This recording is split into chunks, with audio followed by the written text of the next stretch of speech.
Hey guys, Bic Mitchum here, and we're coming at you again with another podcast. Today we got another special guest. We've got OzzyJedi here, all the way from Australia. How you doing, man?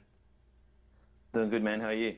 Doing very well. I'm pretty excited to do this podcast today. You're 15 and a half hours away from me. We cross over 15 and a half time zones, so a Yeah, long ways it's a away. fair jump, isn't it? It's a fair jump. So we're gonna jump right into things. And first, I want to talk a little bit about your channel and how it got started. So tell us a little bit about where the name came from and just kind of how your channel kind of came to fruition. Well, I started out with a FIFA channel. That went down pretty quickly. I had 100 subscribers after like 3 months or something. And I played a lot of Battlefront, so I was like, you know what, I just might as well make a Battlefront channel. I always used to watch Battlefront updates, so yeah, I just went and made a Battlefront channel, and I had like, I think it was 1,000 subs in the first 3 or 4 weeks. So I was like, all right, this isn't too bad. So yeah, I just kept that going. As for the name, I still to this day can't put a finger on why I'm called the Aussie Jedi. I honestly don't like it, but yeah, it's just a thing. Sure. Because well, you could argue it could be like Australia, Aussie, like maybe, although Yeah, it's I think that's spelled something it might completely have different. stemmed from. Yeah, I don't know, honestly. I So want to how? change it, but it's pretty hard to rebrand your channel like that. Yeah, exactly. How long ago was it that you began? It would have been late March last year, so it's just gone over a year now. Oh wow, March of last year. So you're just Yeah, like a year and a month. So you must have had a couple videos that kind of exploded right off the bat. Can you tell us a little bit about that, or like where did the yeah. explosive growth come from? I had one video. I think it was my third video. It was why we need Clone Wars in Battlefront 2, and it got like 2,000 views in the first day, which for my channel size at the time, I had like 12 subscribers, was massive, and that helped springboard my channel. And then I pretty much just rode the momentum wave, and then before I knew it, I was at 5K within 3 months. So yeah, I was just riding the momentum for the first few months, and here we are. Nice. Did you start out streaming right away, or was it just videos that you were making? It was just videos. I only started streaming probably 2 or 3 months ago because Okay. the internet here is just horrible. Would you share your internet speed with us? I think it's about 20 upload, 20 download. It's Okay. it's it's not the best. Okay. I think I have 100 download and 5 upload, so you have me beat on Yeah, the well, upload. this is the upgraded version that I've got now. It used to be worse. Oh wow. It's Nice. shocking. So let's jump into talking about Battlefront 2 here. So, what are your impressions of the DLC so far as they compare to Battlefront 2015? Uh, in short, I think it's a bit of a joke. I think the fact that we're getting free DLC, it sort of leaves EA open what the hell they want. As with Battlefront 2015, it was more of a set out structure because people paid for a season pass. They had to deliver the content like when it was supposed to be out. Now it's just a mess, and it kind of makes me wish we still had the season pass. I would have rather paid for DLC and known it's coming as opposed to what we're getting now, because it's so inconsistent. The communication is horrible, and yeah, for content creators like myself, it's just a nightmare. Do you think they learned a lesson from so when with making the DLC free? I'm gonna kind of quote Battlefront updates here is that they're not allowed to talk about content beyond the current fiscal quarter that EA, you know what I mean? Yep. Like just to not interfere with any investor, like to for investor protection. So how do you kind of do you think that's where we kind of do you think we would have changed our mind if we knew that back then? If they came out and said, "Okay, you're gonna we're gonna give you free DLC, but it's gonna come at a price. We're actually not gonna be able to tell you what's coming and when it's coming." Do you think we would have changed our Yeah, minds? well, the way that that was interpreted with the whole 3 month fiscal quarter thing, the way it was worded by the old community manager was basically, we can tell you what's going on for the next 3 months, and then we can't tell you anything. So that's almost what it seems like, but even then, we're not getting that. But I think if we were getting that and we were actually getting told what's going to happen over the next quarter, I think that would be perfectly fine. they're just not doing it, and I don't get it. I don't know why. Do you think there's a possibility that because we had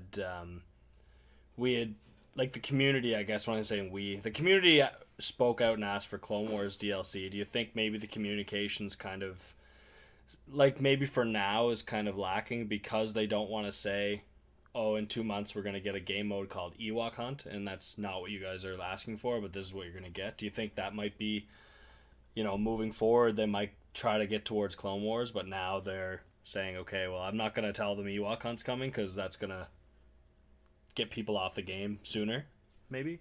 Yeah, I think that's always true. It's almost like they're stringing people along for the content we want eventually, which is going to be so far away. I understand the tactic behind it, but I just don't think it's smart. They could honestly just tell us in 3 months, you're getting a big Clone Wars drop, and we'd be like, okay. I mean, even if it is far away, I mean, just tell us. That's what I don't get.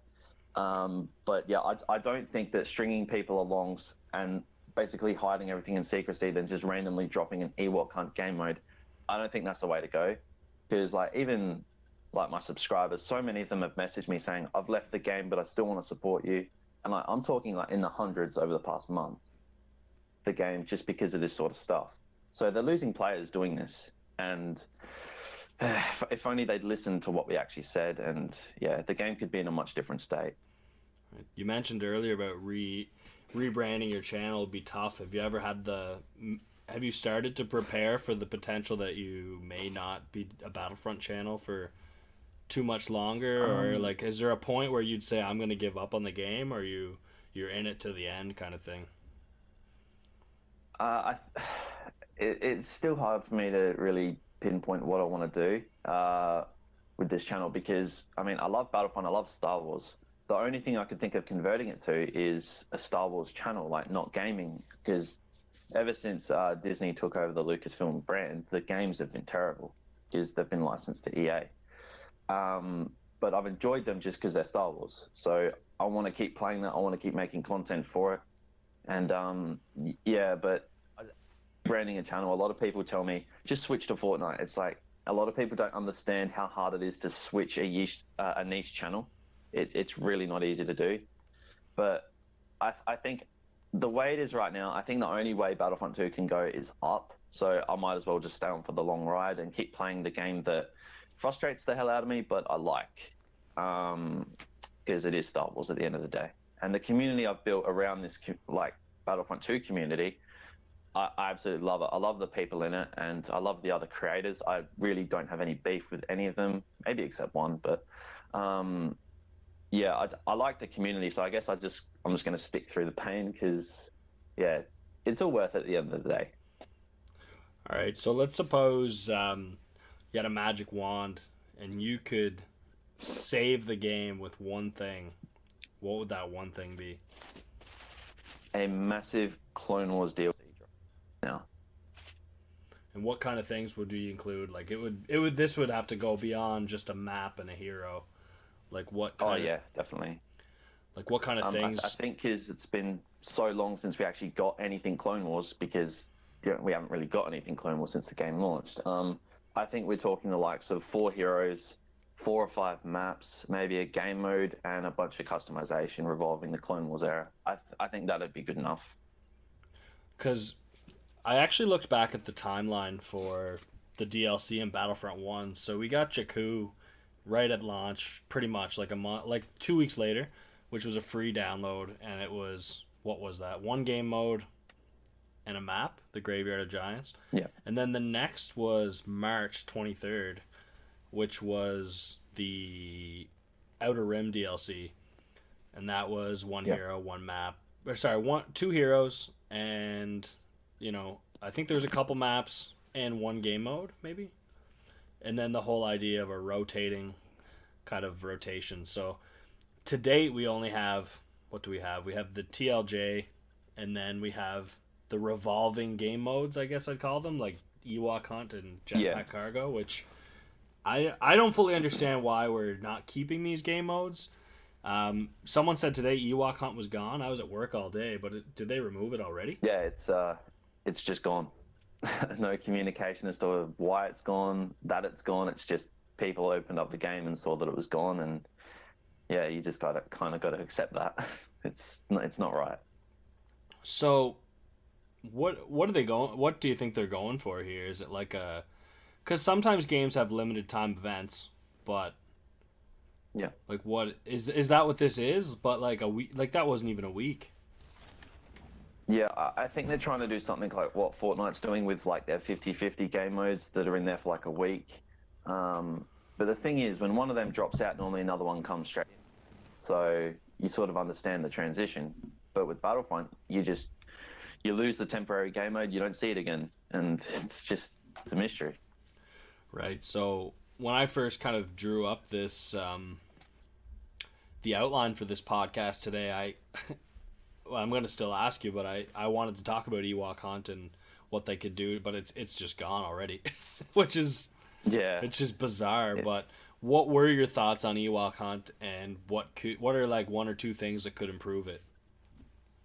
well, overall, I thought it was all right. I thought at first it was pretty fun. I think it wore thin after a while.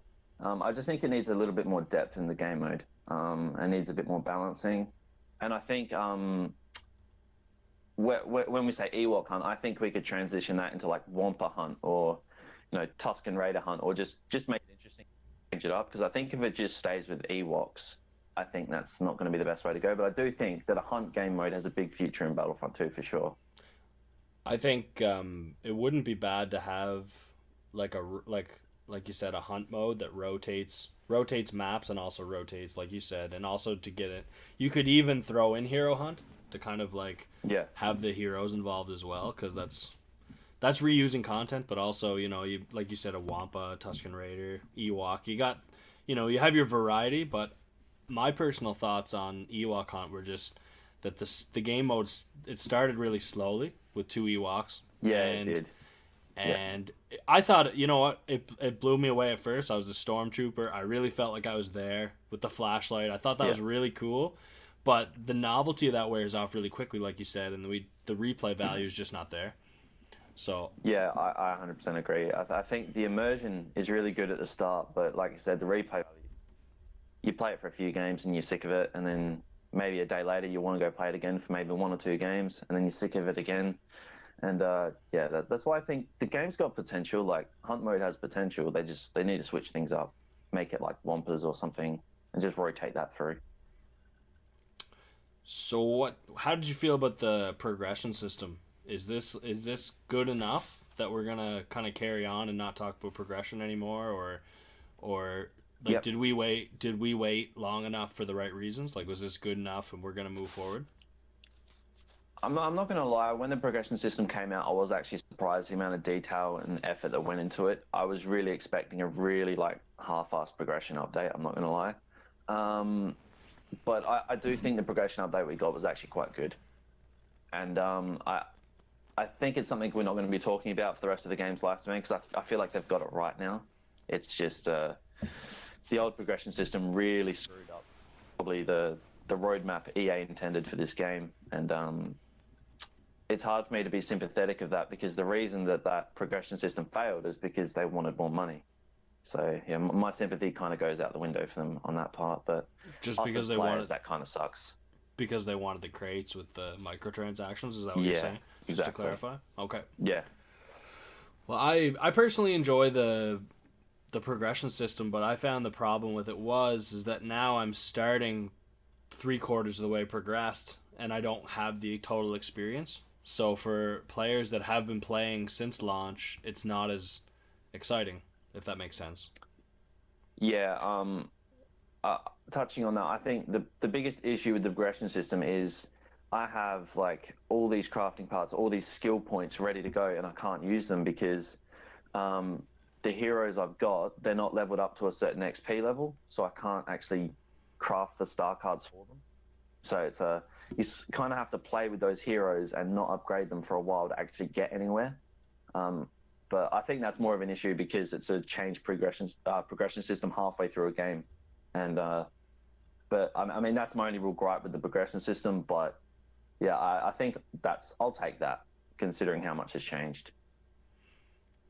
we we touched earlier on the communication barrier, and do you see eventually that they're going to start communicating? Like it's kind of the one of the biggest topics for the past like 2 months is just that we have the communication through Twitter, and it Yeah. seems to come in waves where, the day that it was announced, we were the last update where we were getting a bunch of fixes. It was Dennis was on Reddit, he was on Twitter, he was answering everything that came his way. Why do you think that we have these peaks in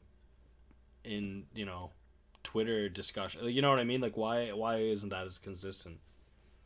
I think it's almost like when EA have an update in the works or something, they have like this little embargo that lifts after a certain point, and then they can actually start talking about it. So we get all of that, all of those tweets in like a wave. But yeah, as for the communication, I feel like the last 2 months it's probably gotten better. Ever since we got the new community manager, I've given him a bit of a hard time in some of my videos because of a response he gave out, but I got to be fair. He has done a lot for the community. He's helped restore a little bit of hope, and yeah, he does communicate a lot more than the old one did for sure. So that's good. Nice. Next thing I've got here is a solo season with a question mark beside it. Is that what's coming in your opinion?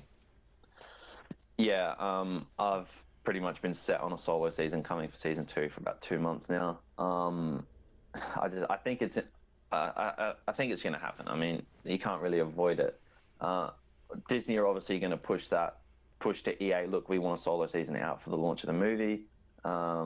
Event-driven content, something we know we are getting, and yeah, I think solo is going to happen. I don't think there's any two ways about it. And what do you think that the solo season needs to have to please everybody?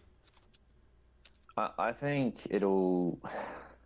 See, that's the thing. We don't know enough about it yet to really give a certain amount that would actually be good for it. I mean, the only thing we could really say is probably a map on Corellia, maybe a new Millennium Falcon skin, and some hero skins. I think that's to the extent it could go. I don't think they'd add any new heroes. I can't see it happening. It looks like they're going to be pretty disposable heroes because it's just one spin-off film. So I don't think a lot of people would really care about those heroes. But yeah, I honestly don't know. I don't think any amount of content from Solo is going to be enough because it's Solo. Right. What are your thoughts on episode 9? Any bold predictions or any thoughts on that? I think about it all the time, and I can't really put my finger. The way The Last Jedi finished, it just left everything so open. But yeah, I would like to see either Rey or Kylo Ren probably kick the bucket. I don't think both of them will survive the movie, but yeah, I think Rey might get a little bit of training from Force Yoda, Force Luke, or Force Ghost, Yoda and Luke, you know what I mean? Yeah. But yeah, that's probably as far as my predictions go. Did you think The Last Jedi was bad? I actually, there's a lot of stuff in there that I did not like at all, but there was a lot in there that I did. So it's kind of taking the good with the bad, but overall I did like it. I like the new direction that Star Wars is going, because if they're going to keep making Star Wars movies, they have to change it up. They can't keep releasing the same movie over and over again.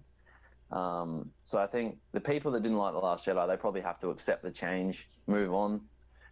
We've had what makes Star Wars great. Now it's time to launch into something new and exciting. And yeah, I'm a big advocate for that. I'm up for the change. Before the Last Jedi was released, it was announced that Rian Johnson was going to get a new trilogy that was beyond the Skywalker saga. Do you think now people are probably going to be a little worried about that after The Last Jedi and the bad attention that it got? Yeah, I think that's always a thing. Me personally, I'm pretty excited for it. I hope it's Old Republic, but I think there's going to be that portion of the fan base that's a little bit hesitant to really get behind it just because Rian Johnson's at the helm. But I honestly think in 10, 15 years' time, people will look back at what Rian Johnson did for Star Wars and actually applaud him for what he did. he really changed things up and he really turned it around. So it's going to be interesting. I honestly think in a decade's time, The Last Jedi is going to be looked at very differently to what it is now. What was the first time you ever heard of Bic Mitchum? Um, I think it was on one of Fire Guy Gaming's live streams. I think I saw you in the chat, and the name sort of stuck with me a little bit. And then I saw a podcast with, I think it was Battlefront Updates, and it was on your channel, and I watched that, and yeah, that's how I knew you were like the neighborhood podcaster sort of thing. Yeah, it was an idea we had that just kind of it started with Star Wars Legacy, and then it just kind of kept growing, and then all of a sudden we got this connection to Battlefront Updates, and it was just like, oh wow, like it was supposed to be something Yeah. where we just kind of interview a couple smaller but larger YouTubers, and then it just kind of whoa, which is pretty Yeah, I cool. think So you done a podcast with Hello Greedo as well. That was pretty impressive. yeah, Pretty that big was channel. he's that's an incredible guy right there. I would work with that guy all day, every day if I could. Yeah, he seems like a people's kind of guy. That's Yeah, for sure. for sure. And actually, he's the only person that so far when asked him if he wanted an outline, and he declined. He said, I don't want to know what we're talking about. I just want to do it on the spot." So he had no idea what we were going to talk about, and it turned out really well. So that's pretty cool. Oh, okay, no, fair enough. So with the explosive growth that you've experienced in your channel, do you think that this pace can continue, or do you think you could see yourself growing to 50K within the next calendar year? I think if Battlefront 2, if the health of the game continues to increase, then I think, yeah, that's possible. But if the game continues to go down, I think that all the Battlefront channels will go down with it, which really sucks because there's so many talented creators in this community, and there's a lot of really good people in the community. So, yeah, I think there are a few other Battlefront channels that have already started to transition their content because they think the game's going to tank. But yeah, at the end of the day, I think the growth of all Battlefront channels right now is all down to the state of Battlefront 2. Because yeah, I mean, even Battlefront Updates has to feel a little bit fearful of the future. Yeah, definitely. Um, It's one of the dangers of niching your channel. exactly, that's true, and that's kind of why I've always been happy to have a name that doesn't fit with a game. Like Bic Mitchum is. Yeah. I don't know if you've ever watched the movie The Wedding Ringer, but it's a character on that movie, and it's just I don't know. I It's don't just think I what have. it's just what we named it, and we've always it's kind of a blessing in disguise that we didn't have it as a like a Star Wars branded channel, because then if you change it, it really you're throwing off your subscribers, because they don't, the ones that don't come very often are just like, who's this channel and why am I subscribed to him? Yeah. Yeah, exactly. So I asked you this question before we started, but I'm gonna ask it again. What if you were to 1v1 Fire Guy Gaming? What do you think the outcome would be of that? I think he'd be on the floor. Do you think so? I know he's gonna watch this as well. So yeah, I want to say that. He'd be on the floor. So it'd be like if it was 1v1 HVV, you'd beat him. You'd still have 10, Yeah. and he'd be done. Yep, I reckon. I'm pretty sure he'd go with Darth Maul in a 1v1 in HUV. So I reckon I got him. Nice. Have you guys ever worked together on a project? We've tried to a few times, but because private matches aren't a thing in Battlefront 2, it's kind of hard. But yeah, we have talked about it a fair bit over the past like 6 months. We've been talking back and forth about our channels and whatnot for I'd say nearly a year now. So yeah, we've definitely talked about it, but it's hard considering the type of game that we're both involved with. Yeah, it would have to almost be like a news discussion, almost like a podcast. Yeah, Because it's kind of, yeah, exactly. you can't, like you said, 1v1. On that note, We did plan on doing a 1v1 series if a private matches ever came to Battlefront 2, so that's kind of what we're waiting for right now. and do you think we'll see that? I honestly don't know. I just hope that it's soon. It's something a lot of people, well, a lot of creators are asking for more than just general players of the game. So we'll see what happens. Hopefully, Battlefront updates can sort of push that at the EA meeting they've got in Stockholm this week or something like that. Nice. That's everything I had for you today. And Yep, no worries. really happy to have you on here. And I'm kind of glad our schedules kind of worked out so that we had a chance to chat. Because our like you said, our time difference is huge. So Yeah, it's massive. well, thanks a lot. We'll be chatting again soon. Yeah, definitely. Thank you, man. Thank you for having me. No problem. Anytime.